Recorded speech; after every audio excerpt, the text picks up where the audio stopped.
Welcome to the Medovia Menopause Podcast, your trusted source for information about menopause and midlife.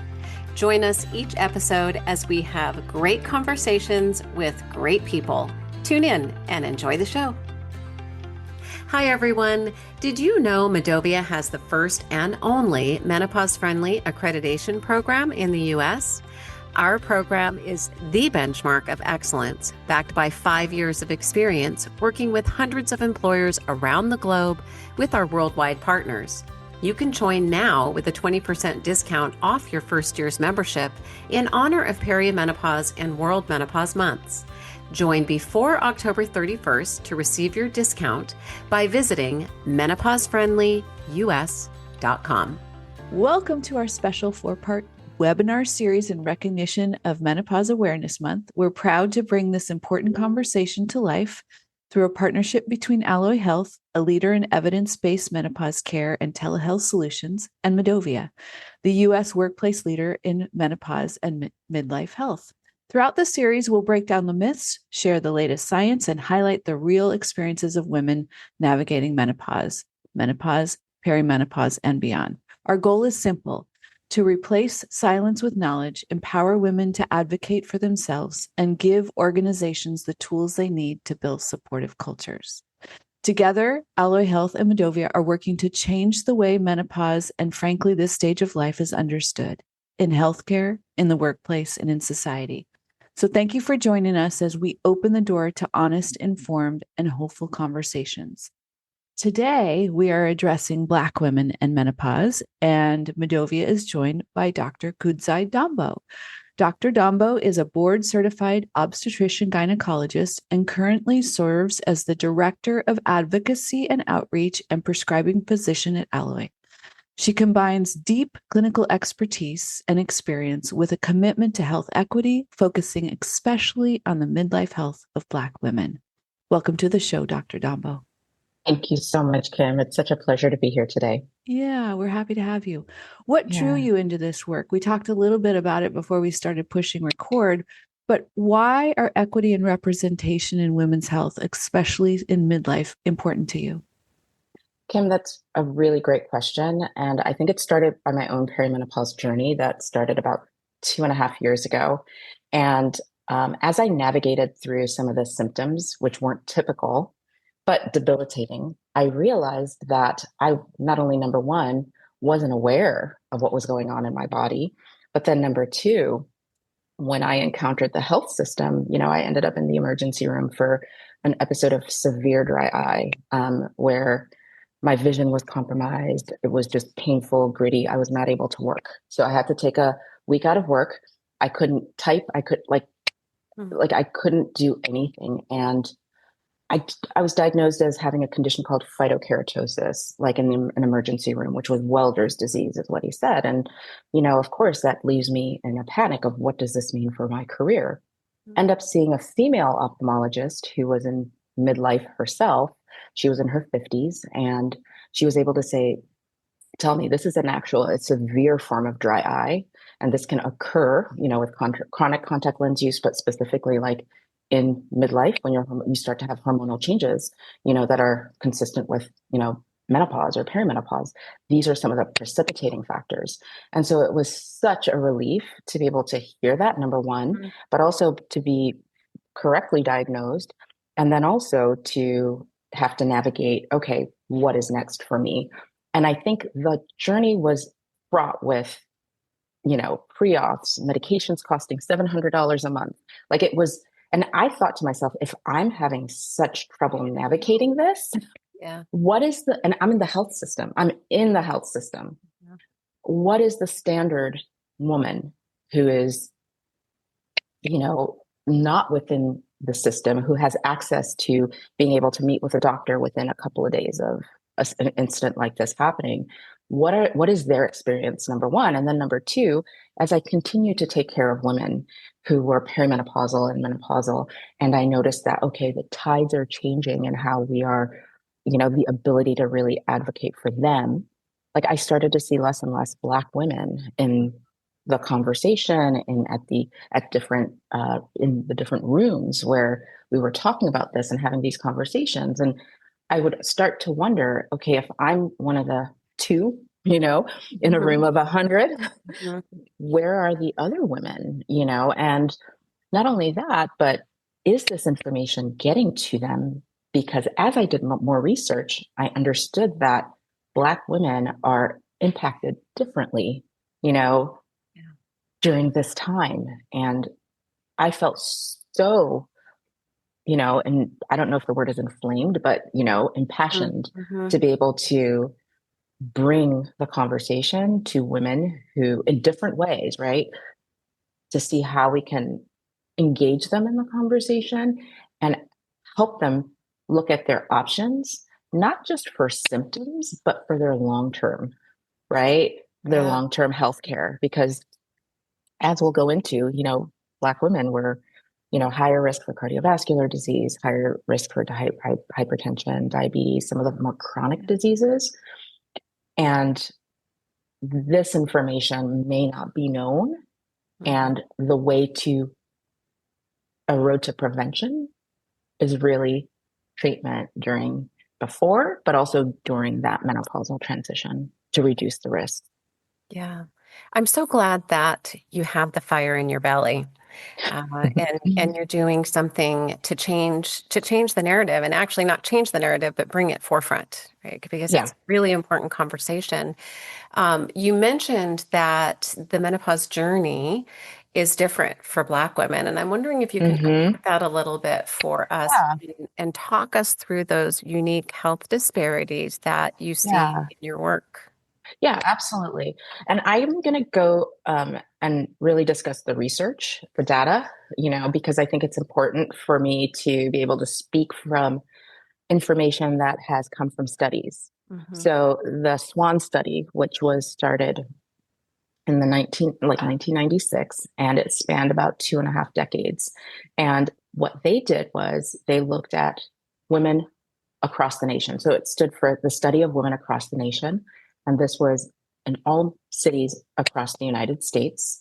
And what they did was they enrolled 3,302 women. And what they wanted to make sure of is that they had a cohort of Caucasian women, Black women, Hispanic women, Japanese, and Chinese women. Okay, so that they can kind of look at throughout the midlife transition. And these women were aged between 42 and 52. Throughout that midlife transition, what do they find when it comes to their menstrual periods, to their symptoms, to, some of the conditions that they experience when it comes to, discrimination? They wanted to look at how their bodies, what kind of exercise, all these different aspects of during this midlife transition, what happens. And what they found specifically for Black women is that Black women enter menopause earlier, so approximately 1.2 years earlier than Caucasian women. And they also found that Black women experience their symptoms longer, and specifically the vasomotor symptoms. And they also found that their symptoms were more frequent and they tended to be more severe. So these are statistically, documented data points. And I think it's also important to know that there was a breakdown that looked at hormone replacement therapy, or menopause hormone therapy, as we call it nowadays, and the prescribing the prescribing practices of physicians. In 1999, before the Women's Health Imperative, it was about 27% of women were on, hormone therapy. 2020, it was about 4%. And out of those, that 4%, when it came to Black women, it was 0.5%. 0.5. Wow. Wow. I've never heard that statistic before. So that's shocking. Yeah. Stunning. Yeah. So I think these are some very real data. And it's not just observational, it's really based on longitudinal, studies where they followed women over time. So they do experience a very different, experience. I mean, I could go into more detail where, when they looked at sleep, right? I think it was Caucasian women tended to complain the most about sleep symptoms, but when they actually did the actigraphy, and the actigraphy is the test, when you have a sleep study, they really examine the length of sleep, they found that for Black women, even though they didn't complain about it, their sleep was on average less, that like in terms of the time than it was. They got less hours of the restful sleep than, other women. And so it's just important to notice that there are very specific changes. I could go into even, when it comes to depression, there were very specific statistical analyses that were done on a large scale to assess these differences. I find it interesting. So Black women experience menopause earlier, longer, and more severe, right? Mm-hmm. Is Yeah. what you've said in a nutshell. And you noted the SWAN study, and we're familiar with the SWAN study, but Mm-hmm. we even in the menopause space, we don't really hear the SWAN study referenced that often. And I find that interesting. I'm wondering if you can speak to that a little bit and Mm-hmm. also talk about some of the other root causes that might be driving inequities, whether Mm-hmm. it's in research, whether it's in those systemic barriers in healthcare, Yeah. writer bias. I mean, we could probably have a whole podcast just on that topic Yeah. alone. But can Yeah. we move into that conversation a little Yeah. bit and unpack that? Yes. So when it comes to the SWAN study and why it hasn't been discussed, I think what I've seen is having this conversation enter mainstream has been the focus, right? Because if we're going from shame to like a 2023 article in the New York Times to like, it's just been a building up of really getting the conversation into mainstream so that people are talking about it. And my desire is that with time, these statistics from the SWAN study will become more a focus, because I think right now we're focused on like, okay, how do we bring this about? No matter who it is, whether it's a celebrity that brings it out, who can bring this conversation so that it can be taken seriously, and so that clinicians in general can realize that, what, women are actually self-advocating for themselves based on this information. So I feel like we've reached a major milestone. I mean, the next milestone is the FDA and this black box warning, right? So we are reaching great milestones. Unfortunately, when it comes to the SWAN study, being able to have enough voices that bring it up and talk about it, I think is one thing that my desire is for, as we move forward. I know that, the findings around Japanese women and Chinese women, they tended to have less severe, symptoms compared to Caucasian, and for Hispanic women, I think one of the things that they noticed is that the vaginal symptoms are what they complain about, even though they have really bothersome, vasomotor symptoms, but it was more the vaginal symptoms that they complained about. So these are all nuances that I think it's important when it comes to clinician education, right? That this is going to be important when it comes to making sure that we're looking at equity. Because, if we're not looking at these inequities, like what are we truly, how are we truly making the space equitable for women to see themselves representing? And then the second question you asked was root causes, driving these inequities. I think, again, there's clinician bias. I think one of the things that I know, especially when I was still, delivering babies and in the hospital, is that, we know the maternal mortality rate is 3 times higher for Black women than it is for, other women. And so knowing that, a lot of, the underbelly of that has been, part of it has been clinician bias, right? And systemic barriers. But I think we have to address that clinician bias, because I think sometimes symptoms can be minimized and reframed as stress. And so it's really important that there is not just, oh, you have to complete your, bias training once every 2 years. Right. But I think as we bring about change in, education for clinicians, that bias is also something that is consistently brought to front, so that as clinicians, we are aware of what our biases are, and Right. that women's symptoms will not be minimized or reframed as stress, especially if you're a Black woman, and that you can just handle it. So Mm-hmm. that's one. And then I think, systemic, barriers like insurance inequities, occur. And then access, to menopause specialists, Yeah. people who are trained, in being able to. So what I hear a lot, especially in our support groups, is that, I have patients, Black women, who go out, ask their doctors send in synthetic hormones. And then because they've done their research, hey, I don't want synthetic hormones, I want bioidentical hormones. And then Right. it's like, okay, here you go. And then the next thing they're like, I'm bleeding. What do I do? We don't know. So being able to have access to specialists, women who, or doctors who, or clinicians who can actually help women, you know, is very, very important. And Mm-hmm. that is another systemic barrier that I have noticed. And then I think research, right? It hasn't involved a lot of Black women to date. So even with the SWAN study, for every single location, right, they had a white cohort, and then they had either, again, the Hispanic, the Yeah. Chinese, the Japanese. So every location they had a white cohort, but they had to have, a cohort that represented a different ethnicity. So Mhm.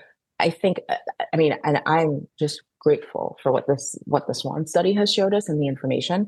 But I Yeah. also think that we need to do better when it comes to, research in general, because even in the WHI, the Right. number of women, even though it was a large study, did not have a significant portion of Black women involved in that.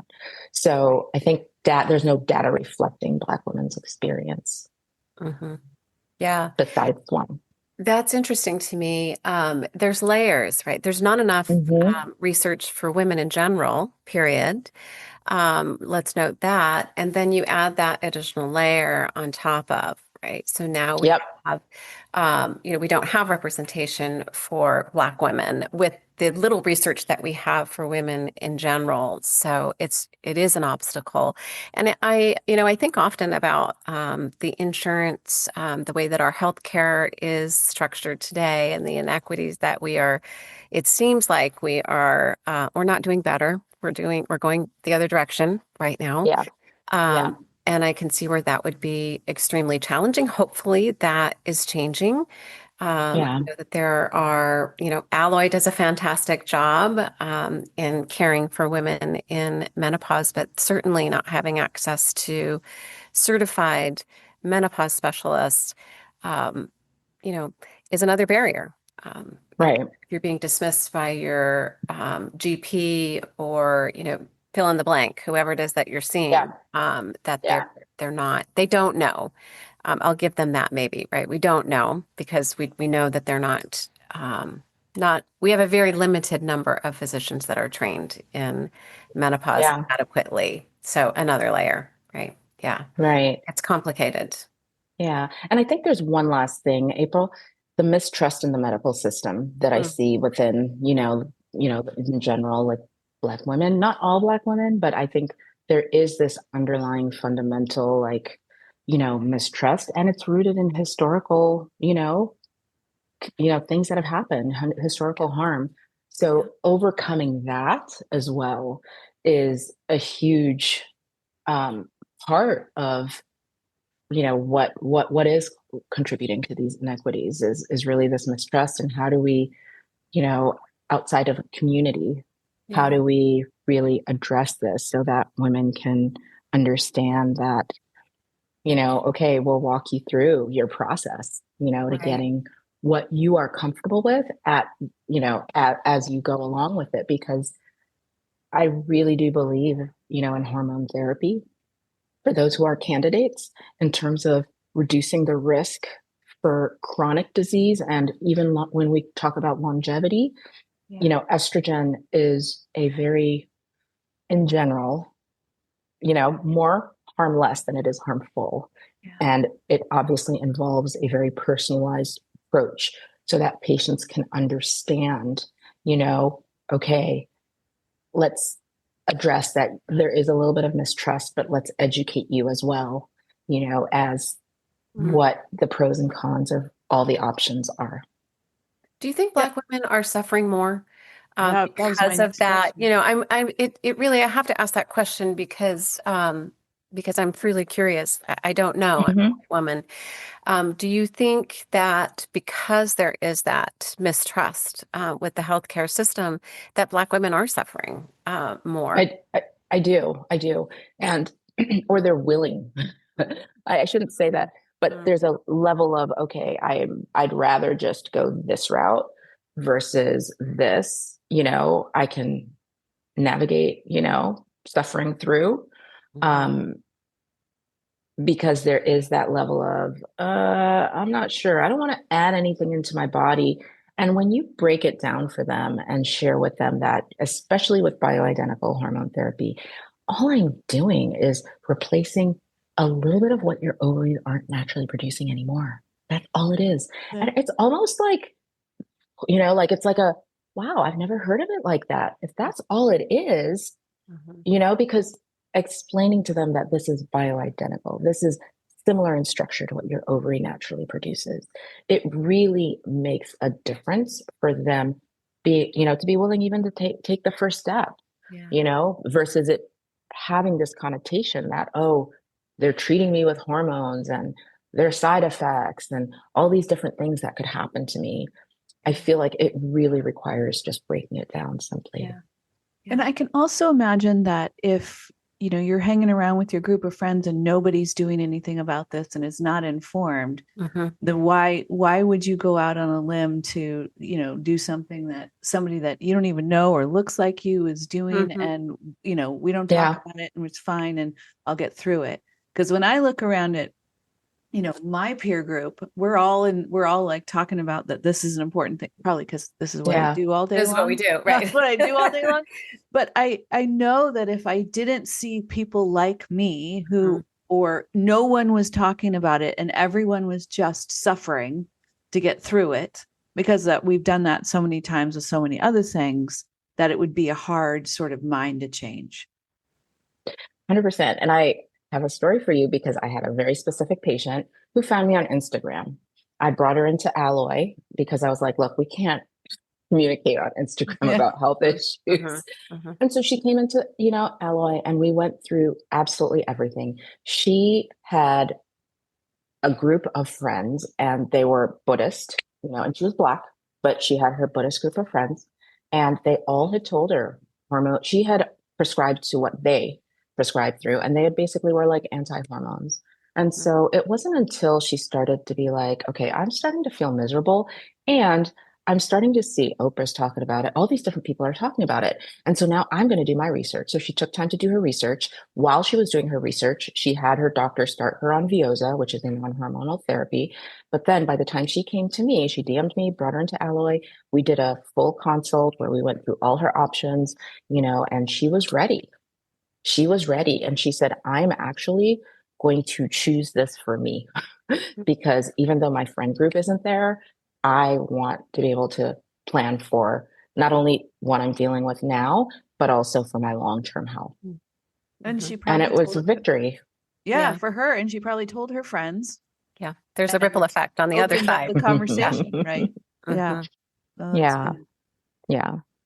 Okay, switching gears a little bit. I read a New York Times article recently that Black women have been experiencing more unemployment in the past 2 years, that the Yeah. federal workforce hit Black women particularly hard.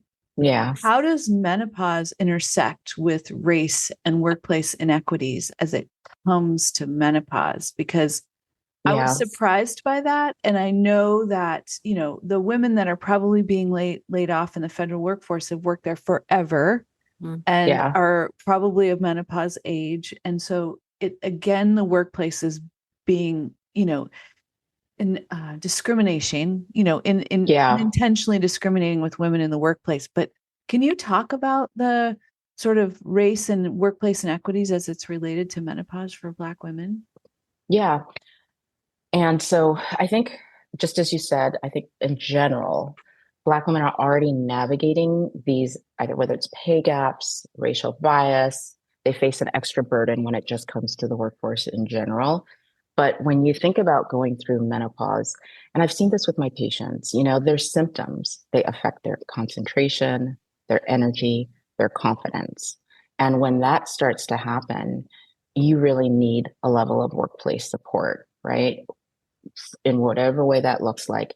So I have patients who have told me that they either are business owners, they can't get off the couch because of these symptoms, that just energy is depleted.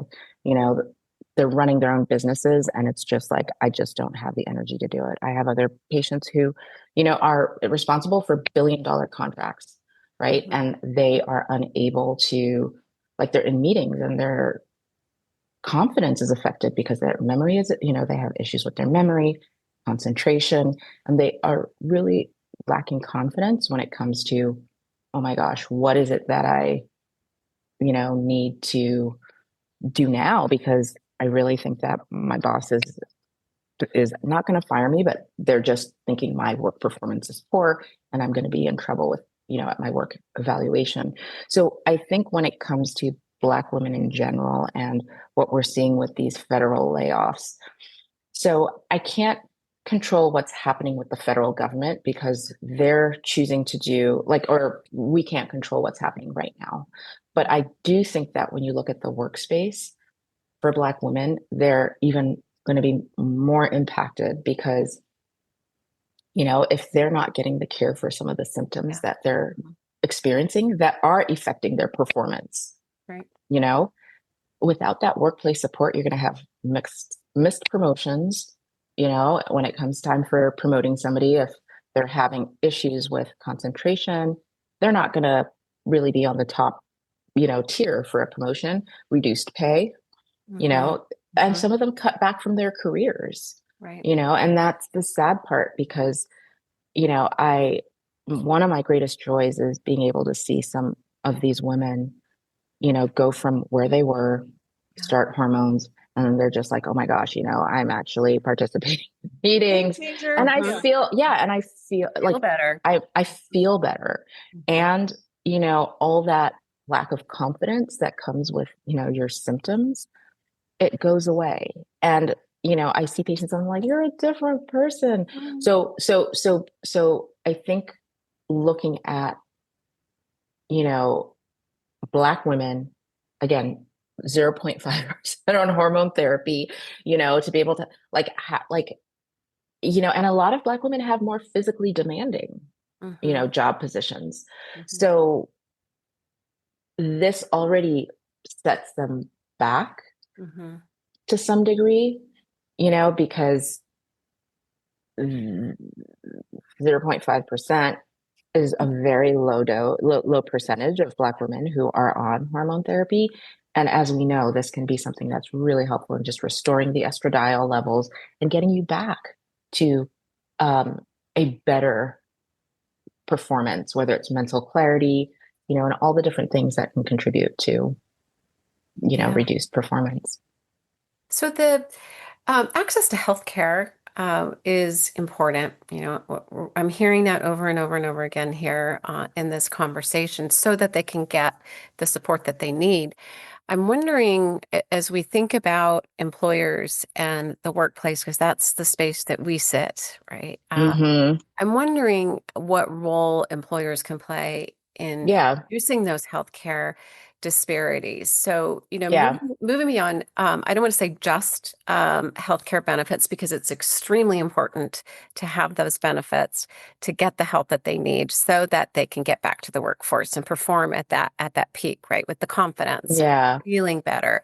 It's really important. But what else can employers do to play a role there in reducing those healthcare disparities? Yeah. And that is such a great question because I think, awareness is one thing, but I think changing policies is really where, that speaks volumes. Okay. And so when I think about, flexible scheduling, there may be women who have really debilitating problems with their sleep and maybe just starting a little later, and ending a little, like having that flexibility for scheduling, I think is one core aspect.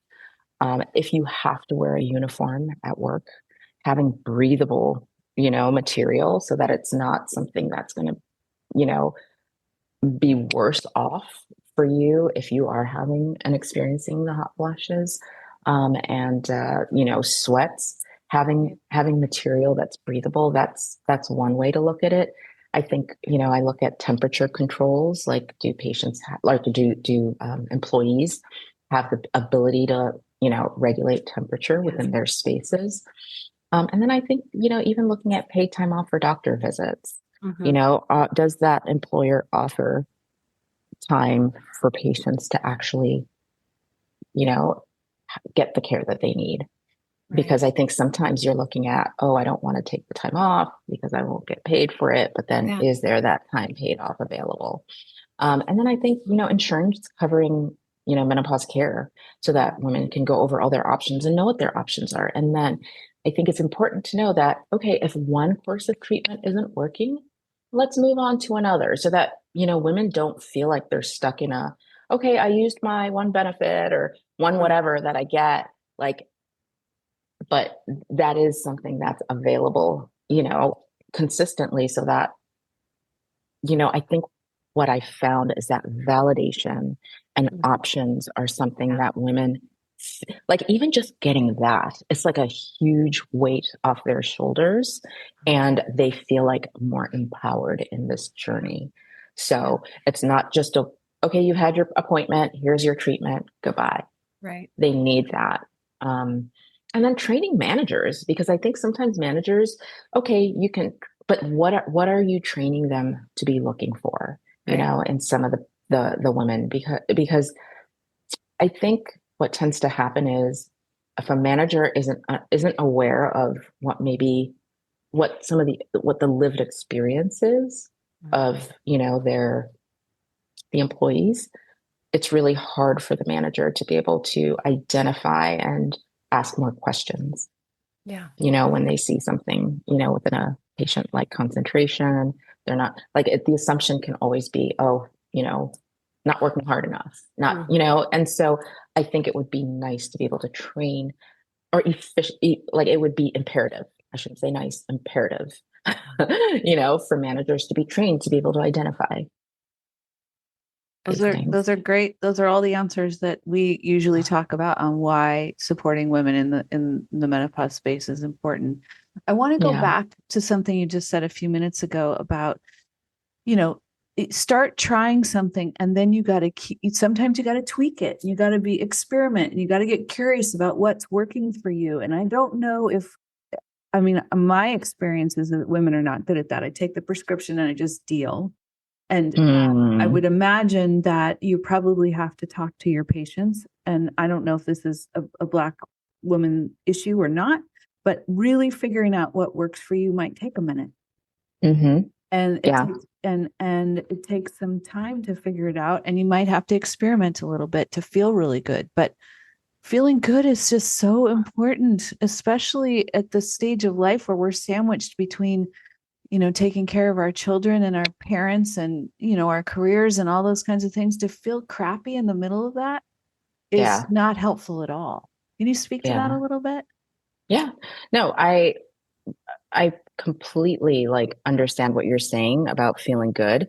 And what I find with patients is, it's so interesting because this is what I have to tell them. They come and they're like so confused about, okay, do I do this? But then if I lock myself into this, then, or should I choose this? And, and then if I lock myself into this, like they see it as one fixed solution. Meanwhile, this is like trial and error. And I tell patients this all the time. Your body and your girlfriend's body are completely different bodies. Okay. So your genetics, your body chemistry is going to be different. So what worked for her may not work for you. And I think changing the mindset that it may take a little bit to get you to the sweet spot. So we may start you with progesterone only if you're in early perimenopause after 3 months, because that's usually how long it takes to adjust to any form of a new hormone within your system, right? We all have estrogen receptors in different parts, and how those estrogen receptors respond, it can take a minute. because it's, again, we have them all over our bodies. We may notice some side effects. And again, it takes your body, a good few weeks if you have side effects for them to go away. And so I think it's really important to understand that, okay, we start within 3 months, we're looking at making tweaks if necessary. And then boom, we go another 3 to 6 months. We need to make tweaks. We do that if necessary. So it's not a one size fits all. It's very personalized. And your symptoms, the ones that are the most burdensome, are different from somebody else's. So we will only know what works for your body based on what you tell us. And we try to tailor it to, again, not only your symptoms, but your age, your family history, your medical history, right? And your allergies. So there are a lot of factors that come into play in determining where we start. And then also how we make adjustments after 3 months. I've had women who it takes a year for them to get to a point where, they know that things work. So that's where I always tell patients that it's important to be patient with your body and that this is a journey. It's not a one and done. It's a journey where we, require frequent check-ins to see what modifications need to be done. I think that's huge for all women to understand. We're all different. Yeah. My symptoms are different than Kim's, than yours, and right. And we all have comfort levels on how we want to manage those symptoms. And to your point, our backgrounds and our genetics, and it's all different. So I love that you bring that up because we sing that song every time we gather with a group of women. We were just saying that last night in the fireside chat. And we were also, it's interesting, you said something earlier too that I want to come back to. It's interesting that you mentioned community groups because at the end of the fireside chat last night, really the conversation turned to, isn't this great that we have each other? That we can share ideas. We can share what's working for one. Maybe have you tried this? And I think that's important because you don't know what you don't know, right? Oh, I didn't realize that was available. So I'll ask my healthcare provider about that. The community groups and support, building that tribe is really important. And I know that there's research that shows that it will actually lessen our symptoms just by talking about it and being with others. You co-lead support groups, right? Wellness support groups.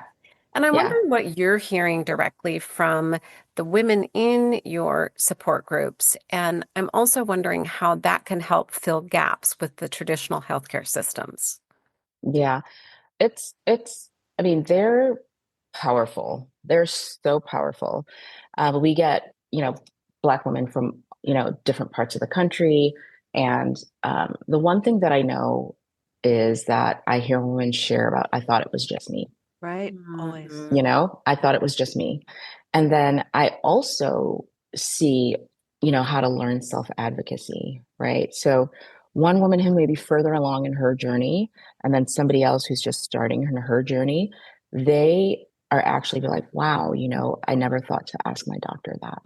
And so, we have women come back, just as I had shared earlier, wow, next time I come back, you're going to hear that I'm on hormones, for somebody who was not a believer in them. I had another patient who was on hormone therapy and she had a history of fibroids, had started some irregular bleeding and they couldn't get it under control. So they told her, okay, let's do a hysterectomy because she was 55. And you know what she did? She said, you know what? I want to know what my other options are, and she came to the group and she asked, hey, I was looking them up and a uterine artery embolization I looked at and I thought about that. Lo and behold, there was somebody else who had a uterine artery embolization in the group. She could share her experience and just things to consider. And it was such a moment of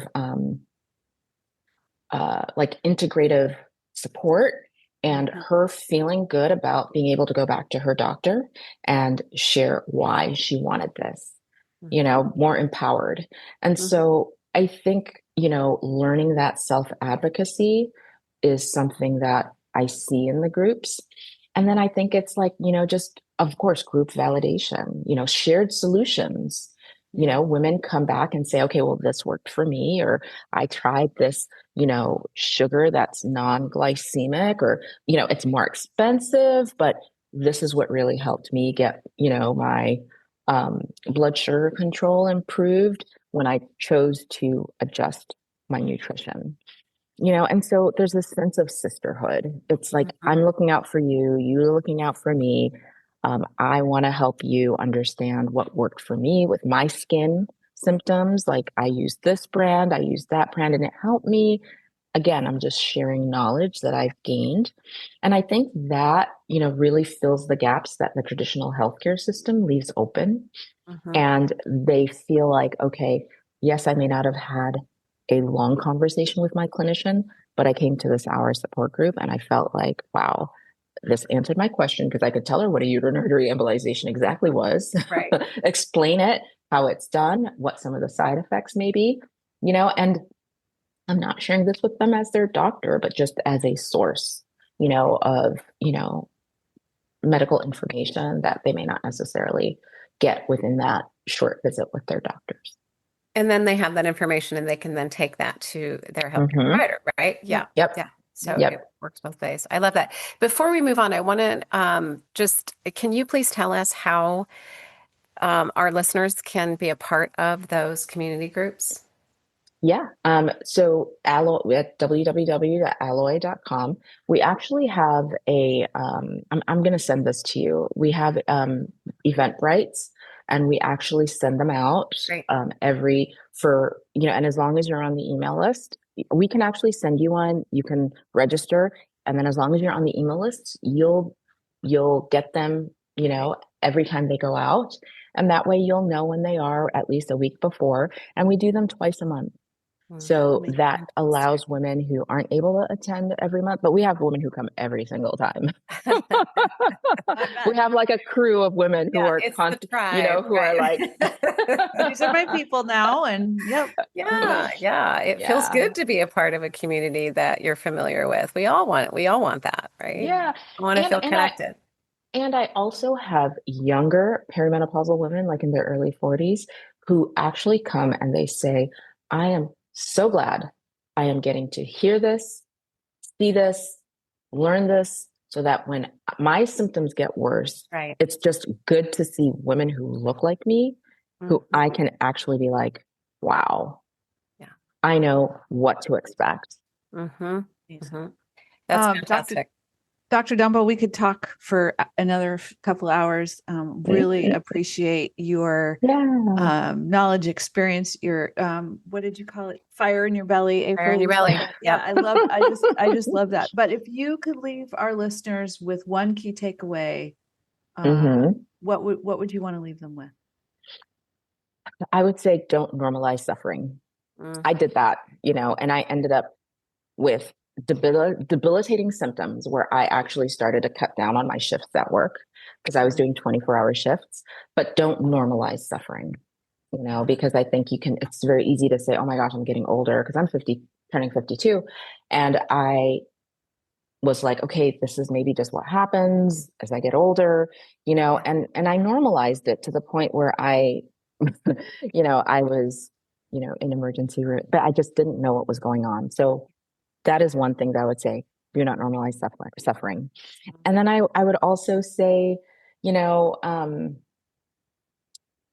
your clinician is not being proactive, in addressing your symptoms and discussing all of your options, because I think it's really important for there to be agency. You leave feeling with a sense of agency. There are always other options. And you can always give your clinician, opportunity by maybe taking an article with the 2022 guidelines, for menopause, hormone therapy, if you really are considering hormones. But I also say that if you're reaching a wall, your story is not over. Like, there's always somebody else, or there is somebody else who would be able to help you. That's great. We always say you can divorce your doctor if you need to, yes, and go find another one. It's okay. Yeah. Yep. Yes. Have my permission. Absolutely. Yeah. Absolutely. So where can people find you? I'm at Alloy Women's Health, or it's www.alloy.com. Excuse me, myalloy.com. So they can find me at Alloy, and that's where I spend the majority of my time. Excellent. And you're on Instagram You know. Yes, I'm on. Oh, that's right. And Yep. on Instagram at dr.kudzai, Fantastic. where I We'll try to put share all pearls. show notes. Okay. Yeah, I'm going to go follow you as well. Yeah. Okay, wonderful. Before we sign off, we ask everyone what the best piece of advice you've ever received has been. What would you say to that? Follow your gut.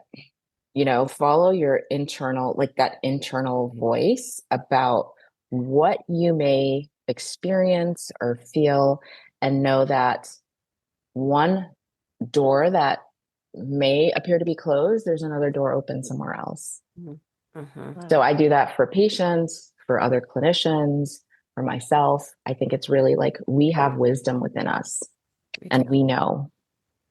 We do. Just have We to do. listen. And when we go against the gut, oftentimes it doesn't work out. So we need to listen to our gut. Yeah. Yes. Thank you for that. And thank you so much for spending this time with us and sharing your expertise. I'm sure we'll have you back because there was a lot that we didn't have an opportunity to discuss. But until we meet again, go find joy in the journey. Yes, absolutely. Thank you so much. Take good care. All right. Bye-bye. Thank you for listening to the Medovia Menopause Podcast.